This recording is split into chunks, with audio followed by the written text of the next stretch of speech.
আল্লামা মামুনুল হক সাহেব মুক্তি পেয়েছেন, আলহামদুলিল্লাহ, আলহামদুলিল্লাহ, সুম্মা আলহামদুলিল্লাহ। অবশেষে দীর্ঘ 1107 দিন পর তিনি কারাগার থেকে মুক্তি পেয়েছেন, তথা 3 বছর 12 দিন পর তিনি কারাগার থেকে মুক্তি পেয়েছেন, সুম্মা আলহামদুলিল্লাহ। এই সংবাদটি প্রতিটি মুসলমানদের হৃদয়ে যেন শান্তি বয়ে আনতেছে। দর্শক, আল্লামা মামুনুল হক সাহেব 2021 সালের 18 এপ্রিল মিথ্যা মামলায় তাকে গ্রেফতার করা হয়। দীর্ঘ 3 বছর 12 দিন পর আল্লাহ পাক তাকে মুক্তির ব্যবস্থা করে দিয়েছেন, আলহামদুলিল্লাহ।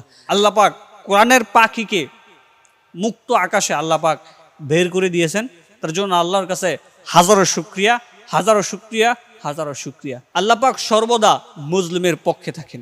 হয়তো এই 3 বছর 12 দিন মামুনুল সাহেবকে জেলের ভিতরে থাকাটা আল্লামা মামুনুল সাহেবের জন্য